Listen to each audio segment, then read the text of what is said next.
Hey there, gang, and welcome to the Locker Room. Coach Giggs here, and today's message, find the courage to change. It's been said that people don't change. I'm here to tell you today that that is a flat-out lie. People do change. Is it easy? No. Is it worthwhile sometimes to change the way you think, the way you behave, the way you work? You bet it is. But you have to dig down and say, is it worth it? Yes, it is. And you can do it.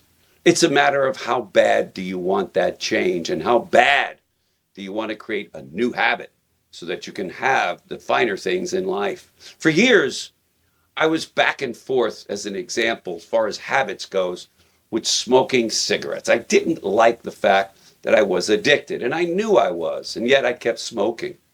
Many of us do things, negativity, failures, all of that. We know it's bad, but yet we keep doing it because it's a habit.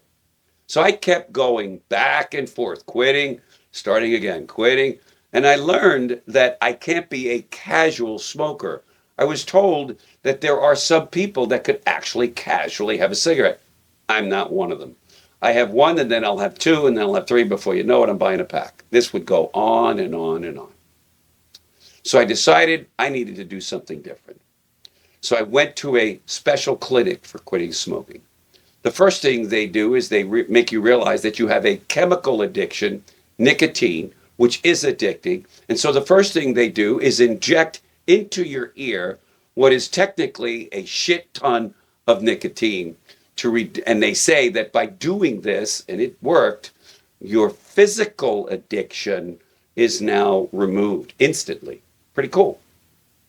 But then they proceeded to tell us, but this alone is not going to allow you to quit smoking. That's not. The second part of the program is in teaching you how to use your thoughts, your words, and certain events to support your new habit. The reason most of us can't quit is because we say things like, it calms me down when I'm upset. I can't quit. It calms me down. Or, I love a cigarette with my cup of coffee in the morning. It just really feels good. I like it. So what happens is we end up speaking, thinking words that support the chemical addiction.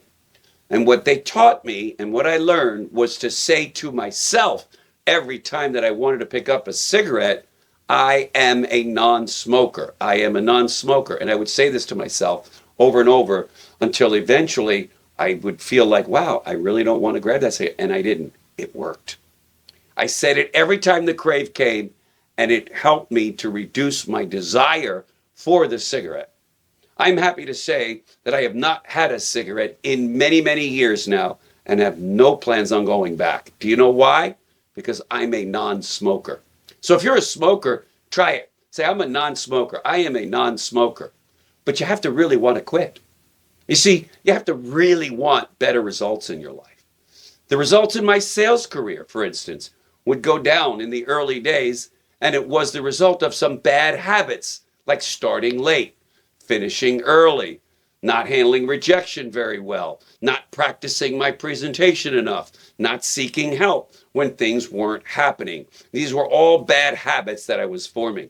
So I decided to change those habits and began to form better ones around these areas of my career, and my income just kept shooting up, and it's never gone down since. Keep persisting until the change you want happens. Mary Pickford said, you may have a fresh start any moment you choose, for this thing that we call failure is not the falling down, but the staying down. In other words, get your ass back up. If it is one thing that I've never learned to do, and that is to never quit. I have lasted over 4 decades, entering my 5th one before. I have never learned to quit. I never will. It's not who I am. Say that to yourself. What I've learned to do instead is to change, to adapt, to adjust. You know, since the pandemic, so much different is going on, and I have to adjust to these times. To adapt to the times we are in, and realize that life will keep changing, and we must change with it in order to get ahead of the curve without being left behind. So make the changes you need to make and keep persisting until the results you want come. And then, when you learn to never give up, there is nothing that you can't achieve once you set your mind to it, as long as you're willing to keep persisting no matter what. Thanks for joining me in today's Locker Room Gang. Hope you enjoyed it. Share this message. If you liked it, we'll see you in tomorrow's broadcast.